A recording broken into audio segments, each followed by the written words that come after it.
जय हिंद प्यारे साथियों, कैसे हैं आप सभी। उम्मीद करते हैं बहुत ही अच्छे होंगे। जो क्लास 10th के मैथमेटिक्स वास्तविक संख्या रियल नंबर का ऑब्जेक्टिव चल रहा है, टारगेट आशीष पब्लिकेशन का, उसी के ऑब्जेक्टिव को पढ़ते हुए हम लोग पार्ट 7 में आ चुके हैं, जहां हमें 121 से आगे के प्रश्न को पढ़ना है। आइए शुरू करते हैं। क्या कहता है? कहता है 64 का अभाज्य गुणनखंड में 2 का घातांक क्या होगा। 64 के अभाज्य गुणनखंड में 2 का घातांक है, तो सबसे पहले हम 64 का क्या करेंगे, अभाज्य गुणनखंड करेंगे। 2 से करेंगे, काटेंगे ये 32 हो जाएगा। फिर 2 से काटेंगे ये 16 हो जाएगा। फिर 2 से काटेंगे ये 8 हो जाएगा। फिर 2 से काटेंगे ये 4 हो जाएगा। फिर 2 से काटेंगे ये 2 हो जाएगा। फिर ये 2 से कटेगा, क्या हो जाएगा, 1 हो जाएगा। कितना 2 आया, 1 2 3 4 5 6, यानी 2 के पावर 6। अब ये 2 के पावर जो 6 आया है, घात आया है, यही क्या कहलाएगा, घातांक कहलाएगा। यानी आप बताइए 2 के पावर 6 में घातांक क्या आएगा, 6 आएगा। ऑप्शन नंबर जो सी है वो आपका परफेक्ट हो गया। आइए क्वेश्चन नंबर 122 देखते हैं क्या कहता है। कहता है 0.13 का रेकड़ी है और इसका मान परिमेय रूप में बताना है कि क्या होगा। सबसे पहले हम सभी जानते हैं कि अगर 0 हो और 0 के दशमलव के बाद कोई संख्या जिस पे रेकड़ी हो तो उसका आंसर तो निकालना और आसान हो जाता है। कुछ नहीं करना होता है, जितनी संख्या उतना ही लिख दीजिए और जितना पर रेकड़ी है उतना ही 9 बैठा दीजिए, हो गया आंसर। बस 13/99 खोज लीजिए कौन सा ऑप्शन है। कितना आसान है, बहुत ही आसान होता है ऐसे प्रश्न। आइए अगले क्वेश्चन की तरफ बढ़ते हैं। अगला क्वेश्चन क्या कहता है? कहता है 18 और 72 का मौसा ज्ञात कीजिए। मौसा ज्ञात करने के लिए जिसका भी मौसा ज्ञात करना होता है उसका पहले गुणनखंड ज्ञात करते हैं। 2 से कटेगा 18, 9 आएगा। 3 से कटेगा 3 आएगा। फिर ये 3 से कटेगा 1 आएगा, ठीक है। वहीं पे 72 का जो अभाज्य गुणनखंड होगा, 2 से कटेगा ये 36 आ जाएगा। फिर 2 से कटेगा ये 18 आ जाएगा। फिर 2 से कटेगा ये 9 आ जाएगा। फिर ये 3 से कटेगा, कितना आ जाएगा, 3 आ जाएगा। फिर 3 से कटेगा 1 आ जाएगा। जो 18 का गुणनखंड आया, 2 गुने 3 गुने क्या आएगा, 3 आएगा। वही 72 का जो गुणनखंड आया, 2 गुने 2 गुने 2 गुने 3 गुने 3 आएगा। अब देखिए 18 और 72, 18 और 72 का हमें एचसीएफ चाहिए। एचसीएफ के लिए क्या करना पड़ता है, जो दोनों में कॉमन हो। 2 आया, फिर उसके बाद ये जो 3 है, ये एक 3 आ गया इधर से। उसके बाद एक और 3 जो कॉमन बन रहा है, ये बन रहा है, तो एक 3 और आ जाएगा। ये गुना कर दीजिए, 3 3 9, 9 दूना 18। ऑप्शन नंबर 18 देखिए तो कौन सा है, ऑप्शन नंबर ए जो है 18 है। ये ऑप्शन नंबर ए सही हो जाएगा। अगले क्वेश्चन की तरफ बढ़िए। अगला क्वेश्चन क्या है? कहता है कि √12 का परिमेयीकरण गुणांक क्या होगा। कुछ नहीं करना होता है, जिसका भी परिमेयीकरण गुणांक पूछेगा वो रूट के अंदर होगा, उसका आप गुणनखंड कर लीजिएगा। 12 का गुणनखंड कीजिए तो क्या आएगा, 2 से कटेगा 6, फिर 2 से कटेगा 3, फिर 3 से कटेगा 1। क्या आया, √12 के जगह पर हम लिख सकते हैं √2 गुने 2 गुने 3। अब इसमें से जोड़ा किसका बना, 2 का, तो 2 बाहर आ जाएगा। जिसका जोड़ा नहीं बना वो 3 भीतर रह गया। अब देखिए जो गुणनखंड करने के बाद जिसका मान रूट में आ गया वही परिमेयीकरण गुणांक होगा। तो 2√3 में कौन सा रूट में है, तो √3 रूट में है, इसीलिए √3 जो होगा परिमेयीकरण गुणांक होगा, ठीक है। आगे आइए अगले क्वेश्चन की तरफ बढ़ते हैं। क्या कहता है, निम्नलिखित में किसका दशमलव प्रसार शांत होगा। हम सभी जानते हैं दशमलव प्रसार शांत हो, इसके लिए हम उसका अभाज्य गुणनखंड करते हैं, किसका, हर का। और उसके हर के अभाज्य गुणनखंड में 2 और 5 के अलावा कोई नहीं आना चाहिए, नहीं तो शांत नहीं होगा। 81 है तो 81 का अगर अभाज्य गुणनखंड किया जाए तो पहले ही 3 से कटेगा। इसका मतलब 3 से कटेगा तो 3 दूना 6 हो जाएगा, ये बच जाएगा 2 और 3 सत्ते 21 आएगा। तो मतलब कि 3 से कट गया तो कहानी इसका खत्म हो गया, ये शांत हो ही नहीं सकता है। उसके बाद आइए 41। 41 भाई तो न 2 से कटेगा ना 5 से कटेगा, तो इसका भी शांत दशमलव प्रसार नहीं आने वाला। आइए 45 पे, तो 45 का गुणनखंड करेंगे। 45 का गुणनखंड करेंगे तो ये 3 से कटेगा, 15 या 45, फिर 3 आ गया तो ये भी शांत नहीं आने वाला है। 80 में आइए तो 80 का अभाज्य गुणनखंड करेंगे, तो 80 का करेंगे तो 2 से आएगा तो ये कटेगा 40 होगा। फिर 2 से कटेगा ये कितना होगा, 20 होगा। फिर 2 से कटेगा कितना होगा, 10 होगा। फिर 2 से कटेगा कितना होगा, 5 होगा। फिर 5 से कटेगा 1 होगा। इसके अभाज्य गुणनखंड में केवल 2 और 5 है। इसका मतलब है कि 19/80 है, यही आपका क्या होगा, इसका दशमलव प्रसार शांत होगा, ठीक है। क्योंकि इसके हर 80 का अभाज्य गुणनखंड 2 और 5 के रूप का आया है। 2 के पावर n और 5 के पावर m जो फॉर्मूला है इसके रूप का आया है, ठीक है। आगे बढ़ते हैं अगले क्वेश्चन की तरफ। आइए अगला नंबर क्वेश्चन क्या कहता है, निम्नलिखित में किसका दशमलव प्रसार अशांत है। तो अशांत के लिए अब हमें क्या करना होगा, हमें देखना होगा कि जिसका भी हर है उस हर का अभाज्य गुणनखंड अगर 2 और 5 के अलावा कोई भी आता है तो वो अशांत हो जाएगा। तो देखिए 400 का अगर हम क्या करते हैं, अभाज्य गुणनखंड करते हैं, तो 2 से कटेगा तो कितना हो जाएगा, 200 हो जाएगा। फिर 2 से कटेगा तो कितना हो जाएगा, 100 हो जाएगा। फिर 2 से कटेगा कितना हो जाएगा, 50 हो जाएगा। फिर 2 से कटेगा कितना हो जाएगा, 25 हो जाएगा। फिर 5 से कटेगा कितना हो जाएगा, 5 हो जाएगा। फिर 5 से कटेगा कितना हो जाएगा, 1 आएगा। इनमें केवल 2 और 5 आया, इसका मतलब इसका दशमलव प्रसार क्या है, शांत होने वाला है। ये क्या है, शांत है। ठीक है, उसके बाद आइए इस 80 का करेंगे। तो अभी इससे पहले वाले प्रश्न में किए थे कि 80 का भी जो गुणनखंड आएगा 2 और 5 के अलावा कोई नहीं आने वाला है, तो ये भी क्या है, शांत होने वाला है। हमसे क्या पूछा है, अशांत। 121 पे आते हैं। ये 400 का भी क्या है, अगर मान लो कि 400 का अभी तो किए हैं, 400 का क्या आने वाला है, शांति आने वाला है। 121 का देखते हैं, तो 121 क्या होगा, 121 जो होगा 2 से तो विभाजित होगा नहीं। अब 2 से विभाजित नहीं हो तो किसी से भी हो, उससे हमको क्या फर्क पड़ता है। ये तीनों क्या हो गया, ये तीनों शांत हो गया। तो ये क्या बन जाएगा, अशांत। ऑप्शन नंबर सी आपका जो परफेक्ट है कि इसका दशमलव प्रसार 13/121 का दशमलव प्रसार क्या होगा, अशांत होगा। आइए अगले नंबर क्वेश्चन की तरफ बढ़ते हैं। अगला नंबर क्वेश्चन क्या कहता है, निम्नलिखित में कौन सी सबसे छोटी प्राकृतिक संख्या है। आपको याद होगा प्राकृतिक संख्या किसे कहते हैं, गिनती की संख्याओं को प्राकृतिक संख्या कहते हैं। ये 1 से शुरू होता है, 1 2 3 4 5 ऐसे जाता जा रहा है। तो सबसे छोटी कौन होगा भाई, एक ही तो होगा। एक सी नंबर ऑप्शन इसका सही हो जाएगा। अगले नंबर क्वेश्चन की तरफ बढ़िए। अगला नंबर क्वेश्चन क्या कहता है, अगला नंबर क्वेश्चन कहता है कि निम्नलिखित में कौन सी परिमेय संख्या है। परिमेय संख्या उसे कहते हैं जिसका आंसर रूट में ना हो। तो रूट में ना होने का मतलब क्या, ये 25 है, रूट अंडर 25 है। तो रूट अंडर 25 को हम रूट में क्या लिख सकते हैं, 25 का गुणनखंड 5 गुने 5 होगा, तब तो 25 होगा। अब देखिए इसका जोड़ा लग जाएगा तो क्या निकलेगा, इसका जोड़ा लगेगा तो निकलेगा 5, और 5 के बट्टा में हम कुछ नहीं तो 1 रख सकते हैं। इसका मतलब है कि इसे p बट्टा q के रूप में लिखा जा सकता है। और ऐसी संख्या क्या कहलाती है, परिमेय संख्या कहलाती है। क्या कहलाती है, परिमेय संख्या। यानी यही जो है क्या है, परिमेय संख्या हो जाएगा। यहाँ पे रूट अंडर 5 का वर्गमूल होगा नहीं, यहाँ रूट अंडर 2 का वर्गमूल होगा नहीं। ये दोनों जुटेगा तो जुटने पर क्या होता है, रूट जैसा का तैसा रहता है, और जितना गुणांक होता है वो जुट जाता है। कब, जब इसके अंदर वाली अंक समान होती है। तो 2 रूट 3 आ जाएगा। ये भी क्या है, अपरिमेय। तो ऊपर रूट अंडर 25 जो है यही परिमेय संख्या हो जाएगी। आगे बढ़िए अगले नंबर क्वेश्चन की तरफ बढ़ते हैं। क्या कहता है, अगला नंबर क्वेश्चन कहता है निम्नलिखित में कौन सी अपरिमेय संख्या है। अपरिमेय संख्या हम जानते हैं किसे कहते हैं। अपरिमेय अगर है तो ये याद रखिएगा कि जो यहाँ देखिए ये पहला ऑप्शन देता है। पहला ऑप्शन क्या है, 1.3 का रेखड़ी। हम आपको बताए हैं कि जो रेखड़ी वाली संख्या होती है वो परिमेय होती है। याद रख लीजिए, जो रेखड़ी वाली संख्या होगी क्या होगी, परिमेय होगी। रूट अंडर 16, रूट अंडर 16 का वर्गमूल कितना होता है, 4 होता है। और 4 के बट्टा में 1 लिखा जा सकता है, इसे p बट्टा q के रूप में लिखा जा सकता है। इसका मतलब ये भी क्या है, परिमेय संख्या है। ठीक है, उसके बाद आइए ये 9/27 है रूट के अंदर। तो अगर इसका मतलब क्या है कि रूट 9 पर भी है और रूट 27 पर भी है, यही है ना। तो 9 का जो वर्गमूल होगा रूट अंडर में वो कितना होगा, 3 होगा। और 27 का जो वर्गमूल होगा वो क्या होगा, 27 का अगर हम वर्गमूल तोड़ेंगे तो क्या आएगा, 27 को तोड़ेंगे, भाग करेंगे, गुणनखंड करेंगे, 3 से काटेंगे, 3 नंबर 27, फिर 3 से काटेंगे 3, फिर 3 से काटेंगे 1। तो ये क्या आया, 27 को हम लिख सकते हैं 3 रूट अंडर 3। क्या लिख सकते हैं, 3 रूट अंडर 3, 3 रूट अंडर 3 लिख सकते हैं। तो जहां ये 3 से 3 कट जाएगा तो क्या निकलेगा, 1/√3। हमें क्या पूछा, अपरिमेय संख्या। तो यही जो हो जाएगा क्या होगा, अपरिमेय संख्या होगा। क्यों, क्योंकि अगला जो रूट अंडर 5 गुने रूट अंडर 5 है, हम सभी जानते हैं कि जब गुना होती है और दोनों रूट में हो और दोनों में संख्या बराबर हो तो जो अंदर होता है वही निकल जाता है। तो 5 इसका आंसर होगा। तो 5 तो परिमेय संख्या है, यही जो है क्या है, अपरिमेय संख्या है। आइए अगले नंबर क्वेश्चन की तरफ बढ़ते हैं। अगला नंबर क्वेश्चन क्या कहता है, कहता है यदि भाग एल्गोरिथम a बराबर bq प्लस r में a का मान आपको दिया है, b का मान दिया है और r का मान दिया है, तो q का मान बताइए। a बराबर bq प्लस r में, a बराबर bq प्लस r में हमें a का मान कितना दिया है, a के जगह पर 37 दिया है, लिख दीजिए 37। b का मान कितना दिया है, 4 दिया है, लिख दीजिए 4, गुना q का मान नहीं दिया है तो q रहने दीजिए, प्लस r का मान कितना दिया है, r का मान दिया है 1। ठीक है, अब हमें q का मान बताना है। तो हम जानते हैं कि 37 में से अगर ये प्लस का है तो इधर आएगा तो घटेगा। तो 37 माइनस क्या हो जाएगा, 1 हो जाएगा।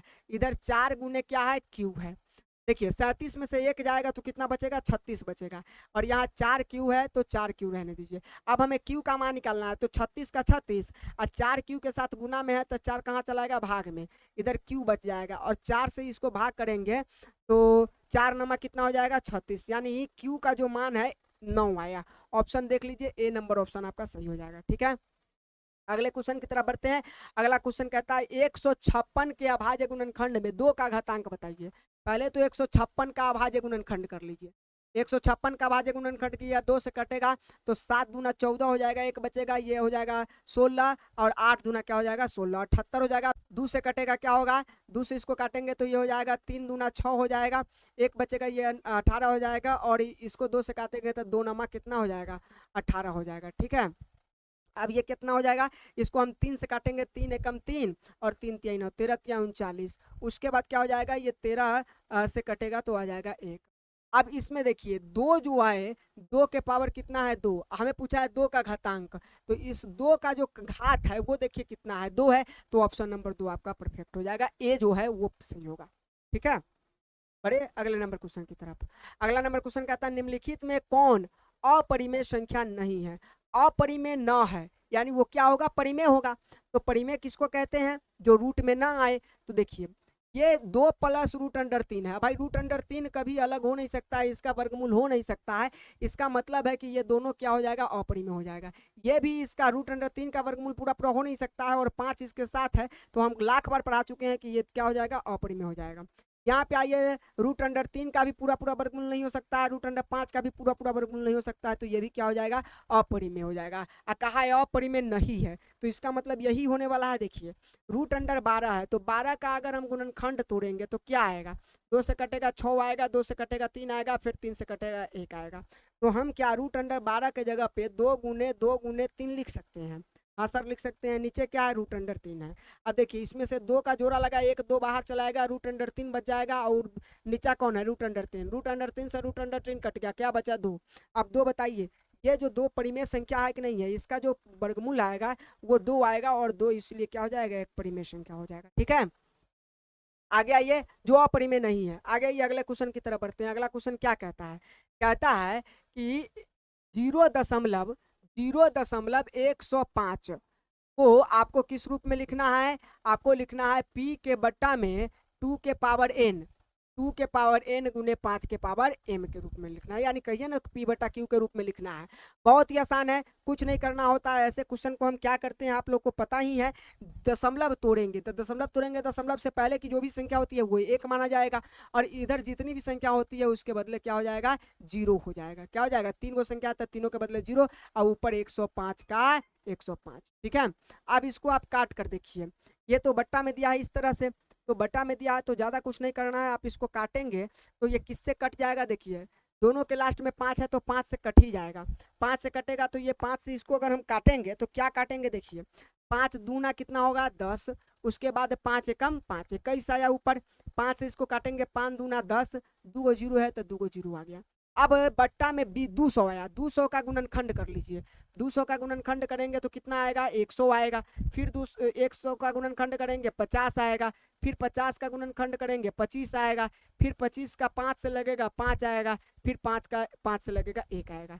यानी 21 बट्टा 3 कितना, 2 कितना बार है, 3 बार है, तो 2 के पावर 3 और गुने 5 कितना बार है, 2 बार है, 5 के पावर 2। 21 बटा 2 के पावर 3 5 के पावर 2, कौन सा ऑप्शन सही है, 2 के पावर 3 5 के पावर 2, ये ऑप्शन सही है। ठीक है, ऑप्शन नंबर बी आपका आंसर हो जाएगा।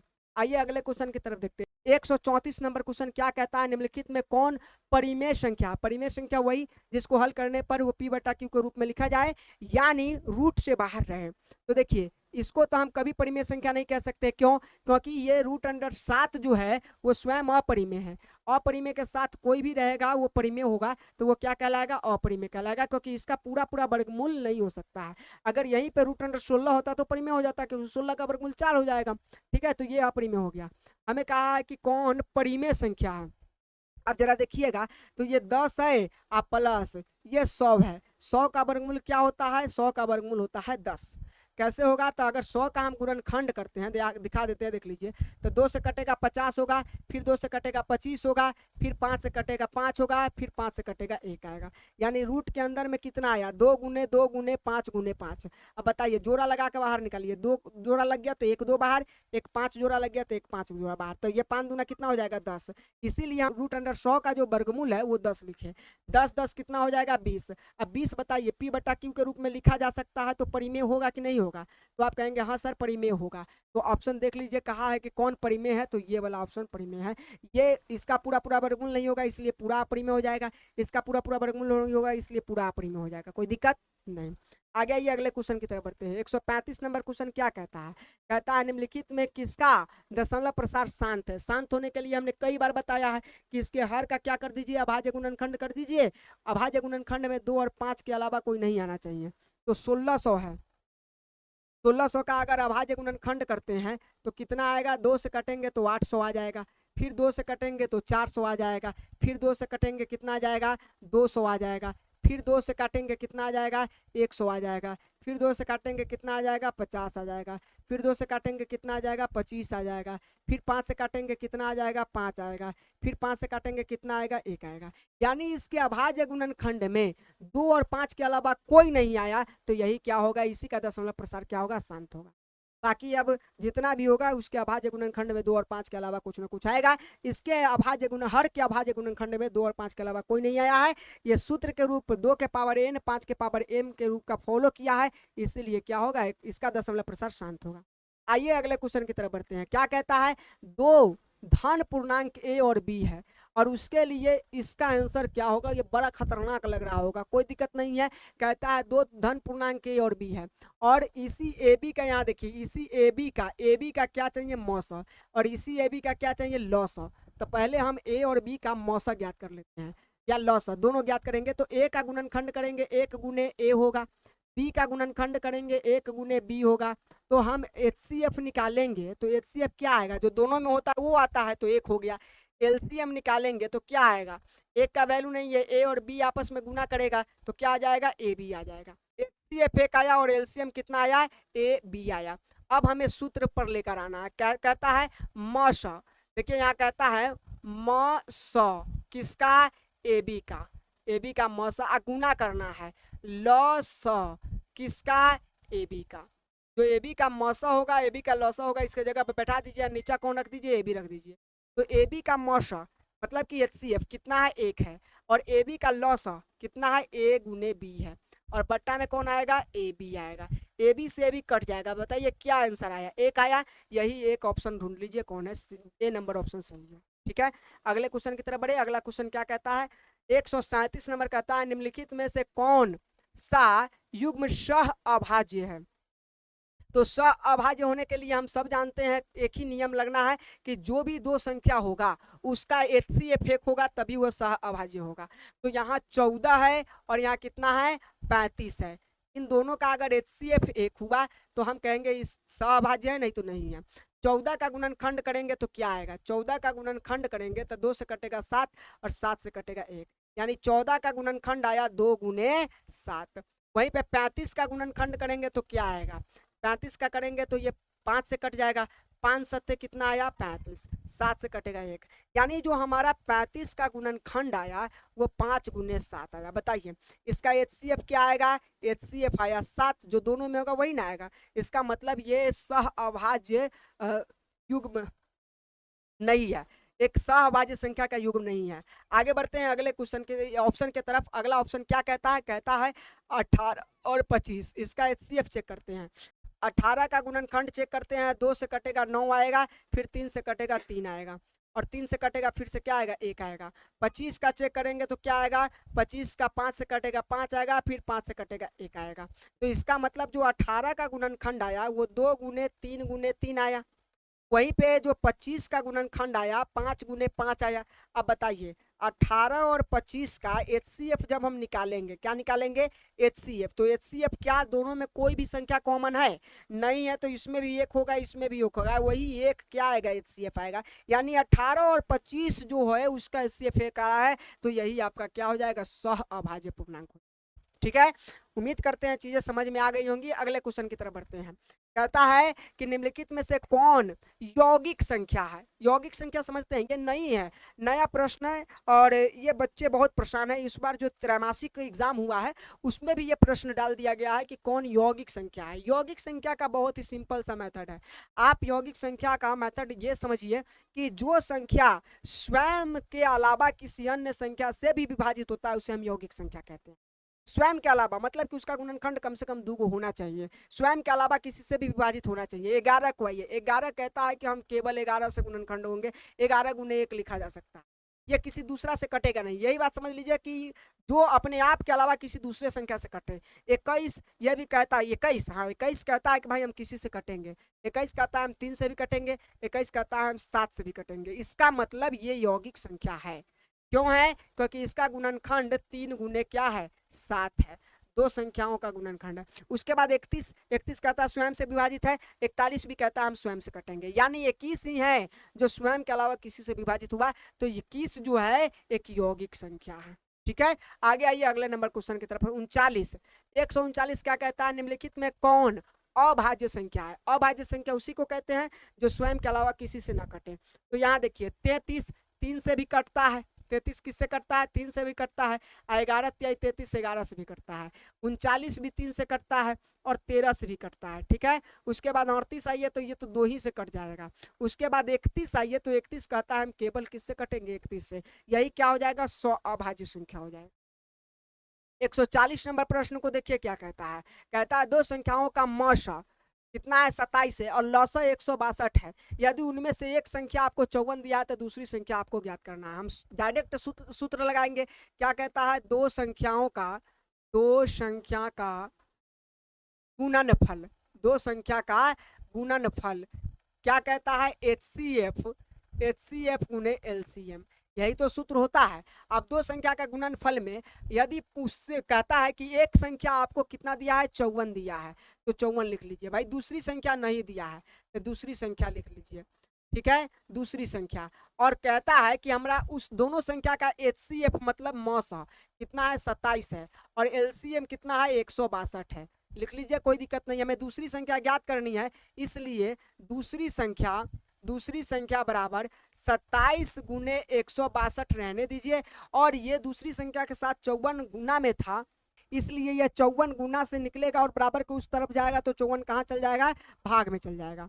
अब इसको हम देखेंगे तो भाई कट सकता है क्या? हाँ सर, 2 से तो दोनों कट सकता है, ऊपर और नीचे कट सकता है। 2 से काटेंगे तो क्या आएगा? 2 से काटेंगे तो इसको हम काटेंगे, थोड़ा सा पतला कर लेते हैं। ये 2 से कटेगा तो 2 दूना 4 हो जाएगा, 1 बच जाएगा, ये 14 हो जाएगा, 2 सत्ते 14 हो जाएगा। 2 से ऊपर काटेंगे तो क्या आएगा?